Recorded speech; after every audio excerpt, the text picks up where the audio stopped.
Beyond the JPEG, Web3 is expanding the artist's canvas through immersive IRL experiences. NFTs allow artists to be creative about how they share digital art and engage with their audiences, creating collaborative, sensory experiences. On May 5, thousands of people packed the streets surrounding renowned architect Antoni Gaudí's Casa Batlló in Barcelona, Spain. It wasn't the typical horde of tourists. The viewers from near and far gathered to experience digital artist Refik Anadol's dynamic work projected onto the facade of the UNESCO World Heritage Site. The 10-minute video mapping of Anadol's generative non-fungible token NFT artwork living architecture captivated the crowd as colors, lights and sounds made the building feel alive. The work had debuted as a projection on Casa Batlló the year before, but the draw of seeing the work in person brought in tens of thousands of new viewers across 5 showings that evening. The show left an impression on its audience in a way that extended beyond its colorful visuals. The emotional reaction of the sensory spectacle came from the sheer number of attendees, both Web3 native and those entirely unfamiliar with crypto, who showed up to watch a public display of on-chain art together. There are many barriers to entry into NFT and digital art creation.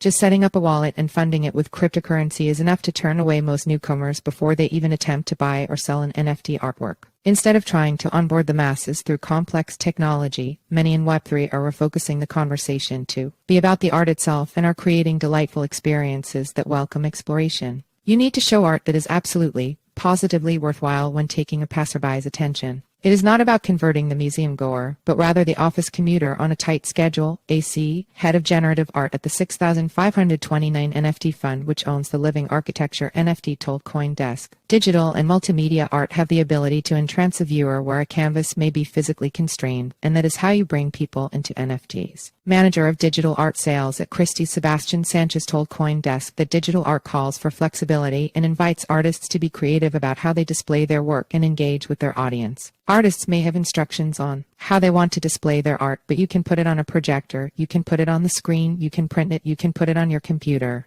There are infinite ways to display digital art, which I think is the exciting part and sort of lends itself to this fluid nature, said Sanchez, expanding the dimensions of digital art. Susanna Maybank, CEO of digital art marketplace Tonic, noticed a core problem in her early days of founding her Web3 native company. The growing appetite for NFT art was missing a real-life component. We began with a lot of customer research of figuring out what were their priorities, what were they hesitant about, Maybank told CoinDesk, and that utility of display was a recurring theme where people really valued the ability to live and appreciate the art in their homes and in their lives. When a collector purchases an NFT from Tonic, they also receive a physical derivative of the work to own and display IRL. Maybank said this consumer model encourages more collectors to appreciate the art rather than simply collect it for its market value or promise utility. When looking at something on a screen with a 12-inch MacBook, you lose so much. And it's such a pale experience, said Maybank. When you're in a room with people, you feel the energy, you're able to meet the artist, and that's when you get to really experience the work as it was intended.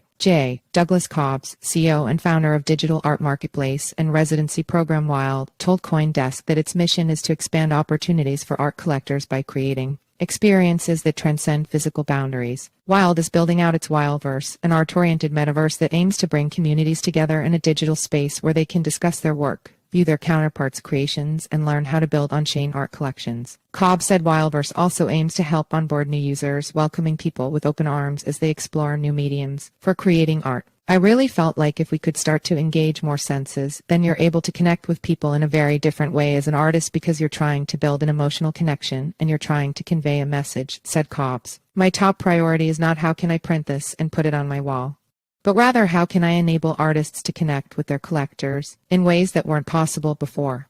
Galleries are paving new pathways for collectors. As creators and collectors continue to find new ways to make on-chain art more accessible, museums and galleries around the world have slowly started to embrace digitally native art collections. In December, NFT giant Yuga Labs kicked off its Punks Legacy project, an initiative to donate CryptoPunks NFTs, one of the first NFT collections ever on the Ethereum blockchain, to museums around the world. It has donated punks to the Institute of Contemporary Art in Miami and the Paris Centre Pompidou Museum so far. NFT collector Cosimo de Medici also donated 22 digital artworks to the Los Angeles County Museum of Art from their personal collection. In March, generative artist Tyler Hobbs held New York-based Space Gallery's first Web3 solo exhibition featuring physical derivatives from his popular QQL NFT collection. And since November 2022, Refik Anadol's unsupervised digital artwork has been on display on the first floor of New York's Museum of Modern Art. Beyond viewing digital art in galleries, startups like Bright Moments are allowing collectors to be a part of the art creation process. Bright Moments has physical gallery locations in Berlin, London, Mexico City, New York, Venice, and Tokyo, and holds in-person events year-round across its 6 locations. It also has its own NFT collection, Crypto Citizens, which grants holders access to the Bright Moments DAO, a decentralized community that can vote to decide which Bright Moments location hosts its next event. Brauker, a full-stack engineer at Bright Moments, told CoinDesk that a unique part of each Bright Moments event is that the artists and collectors get to stand in the same room to watch their NFT be minted and the art be created for the first time. That is such a beautiful moment to be able to see unfold in real time, seeing the culmination of an artist's work and all the time and energy they put into their algorithm to create the collection, said Brauker. Christy Sebastian Sanchez said that while NFT art attracts Web3 native buyers, more traditional art collectors are beginning to see real value in the space. The majority of people who walk through our halls and galleries in New York are traditional clients, so those are non-NFT people seeing this art for the first time, and I think that's great, he said. The value for digital art is almost equally the idea of owning it and equally the idea of loving it, creating for cultural evolution.